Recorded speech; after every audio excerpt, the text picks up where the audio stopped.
In today's Electrek Green Energy Brief, EGEB, Bernie Sanders announces his Green New Deal. Apple develops rooftop solar for Taiwanese soy sauce company. Wind farms, how do you protect both the climate and flying wildlife? Why hot days are actually bad for solar panels. EGEB, a daily technical, financial, and political review/analysis of important green energy news. Vermont Senator and U.S. presidential candidate Bernie Sanders announced his $16.3 trillion Green New Deal plan to fight climate change on Thursday. Sanders calls for decarbonizing transportation and power, the two largest sources of emissions in the U.S., by 2030, which would lower U.S. emissions by 71%. That's just over a decade away, by the way. So, where does the money come from? Federal dollars. Vox explains, the plan generates money from various sources, including $6.4 trillion in revenue from selling energy via power marketing authorities, $2.3 trillion from income taxes from the new jobs created under the plan, and $1.2 trillion from reducing military expenses related to protecting oil shipping routes. USA Today also adds on the funding front. The campaign is proposing covering the costs over 15 years by a patchwork of measures that includes eliminating existing fossil fuel subsidies and taxes on that industry, income tax revenue on the 20 million jobs created by his plan, and an estimated $1.3 trillion saved through a reduced need for safety net programs because of the creation of those jobs.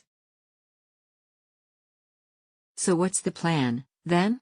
It includes, but is not limited to, new solar, wind, and geothermal electricity projects, pursue criminal prosecution of fossil fuel companies, complete decarbonization by 2050, create 20 million jobs in building energy efficient cars and boats, energy efficiency retrofitting of homes, sustainable agriculture, engineering, research, and development, electric school buses. Could it work?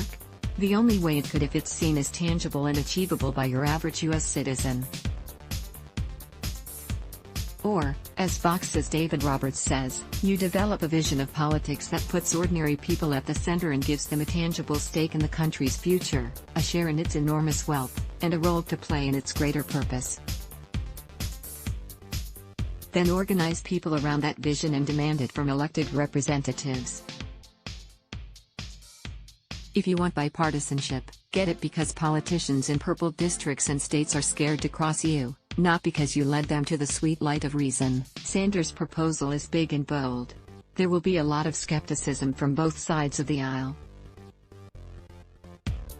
But in order to tackle the climate change crisis, the U.S. needs to unite and embrace green energy fully and quickly. Or as Sanders himself put it, the cost of doing nothing is far more expensive.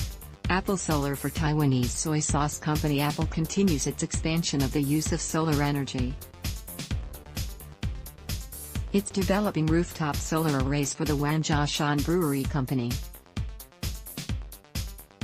in Taiwan, which is best known for its soy sauce, according to Bloomberg. And by the way, there are some great recipes on Wanjiashan's page, which you can enjoy while knowing they're doing the right thing with green energy. The project is set to launch before the end of 2019 on the 50,000 square meter, 538,195 square foot, facility. In April 2018, Apple said all of its facilities were powered with 100% clean energy. Says Bloomberg, it said this year that 44 suppliers have committed to making Apple products on 100% clean energy, including Taiwan Semiconductor Manufacturing Company, Apple's main chip-making partner and the island's biggest company by market capitalization. Wind farms and winged wildlife. Wind farms are great for moving away from fossil fuels and producing sustainable energy. Not everyone is happy about wind turbines. Many nature advocacy groups are worried that the whirling blades are going to harm wildlife, particularly birds and bats. Or, as Deutsche Welle succinctly puts it, renewables can be highly contentious, even among the eco-minded.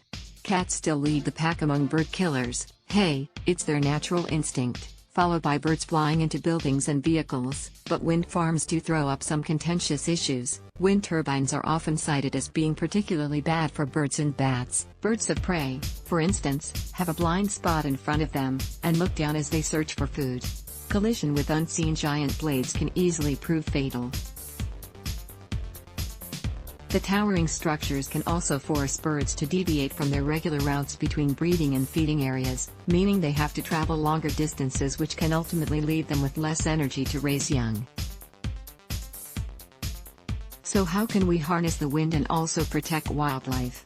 Strike a balance, says Deutsche Welle. In most cases, adequate siting and technological improvements can avoid wind turbines conflicting with biodiversity, experts agree. Selective shutdown of turbines in sensitive areas for migratory birds, for instance, can be very effective. Hot days and solar panels. You'd think that the hotter and sunnier the day, the better solar panels would work, right? Wrong. Mind blown. BBC Science Focus magazine explains the science of why this goes against what originally seemed obvious. Solar panels work by using incoming photons to excite electrons in a semiconductor to a higher energy level.